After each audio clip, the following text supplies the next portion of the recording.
In lesson 13, we're going to solve systems by substitution, but we can still always use graphing to check our work. We are skipping ahead here to 13.2 with 4 systems. In A, we're given this system x plus 2y equals 8 and x equals negative 5. Well, we already know that x equals negative 5. So anywhere I see x in my other equation, I could put that in. So I'm going to write that first equation as negative 5 plus 2y equals 8. Again, I already knew that x equaled negative 5, so I just put that in there. Now I'm going to solve this for y, and I'm going to add 5 to both sides.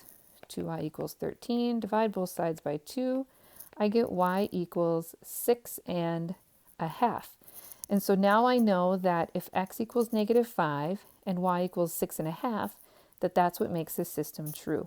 I am going to write my answer as an ordered pair, because that helps me remember that I need a value for both x and y that make the system true.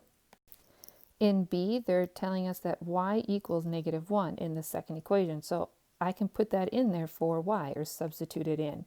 So I could rewrite the first equation like this. When I solve that equation, I end up with x equals 2. So now I know if x is 2 and y is negative 1, it makes this system true. So I'm going to write my answer as an ordered pair, because then I don't forget both x and y in my answer. C is a little bit different. They're not just outright telling us what x or y equals, but from my first equation, I could figure out what x equals. So I've solved for x. I know that equals 8/3. So that means I can substitute that in this equation and rewrite it and solve for y.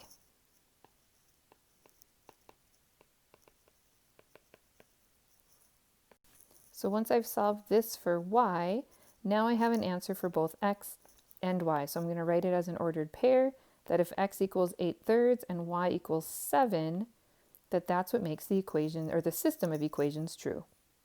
You can think of these systems like little puzzles. If I can figure out one piece, like here I was able to figure out x, then I can plug that in and use that in another spot to figure out my other variable y. So be thinking about finding one piece at a time to the puzzle.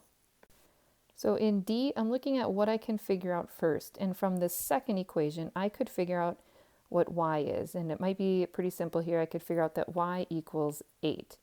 And once I know that, I could take 8 and plug it up here for y in this other equation and solve that one for x. When I solve that equation for x, I see that x is 7.5, and I already knew that y was 8. And so writing it as an ordered pair, it would look like that. There's my x and y values that make both equations true. Now we're going on to 13.3, and these are going to look a little bit different. So I'm looking at this system of equations, trying to figure out what I can do. Well, I know that x equals y plus 4. So I could take that and I could plug it in that top equation for x, and I could rewrite it like this. 5 times, instead of x, I'm writing y plus 4, minus 2y equals 26. Now I could solve that one for y. When I solve that, I see that y equals 2. Now I'm looking back up here, and I could plug 2 in for y into either equation. I'm going to pick the one that's easiest. So I'm going to plug in 2 for y right here in the second equation.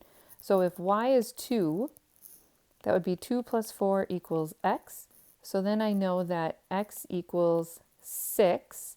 And so writing my answer as an ordered pair, it would be 6, 2 is going to make both of those equations true. Now remember, if you graph both of these in decimals, this will be the point where they cross. In this system, one piece of the puzzle that I see that I know is that p equals this, 2m plus 10. So I'm going to plug that in for p in the upper equation. So I'd have 2m minus 2 times, instead of p, I'm writing 2m plus 10 because that's what p equals. When I solved that, I got m to be negative 7. Now I'm looking back and figuring out which one I want to use to figure out p. I'm going to use this second equation because it looks easier if I plug in negative 7 for m. So I'm going to rewrite that one with negative 7 in there for m. And I end up with p being negative 4. Now since these aren't x and y, I can't really write them as an ordered pair, so make sure that you have answers for both p and m because you need both of them for a system. Now this one looks really different from what we've done. We have 2d equals 8f, and then all of this equals 2d. So I have a couple different things that I could do here, but I'm going to see that 2D equals 8F, which means 8F could go in for this 2D, that whole thing right there. So I could rewrite it as 18 minus 4F equals 8F. And now I could figure out what F would be. Now I know that F equals 1.5. So I could plug that into either one of my equations up at the top. I'm going to use the first equation, plug in 1 and 1/2 for F,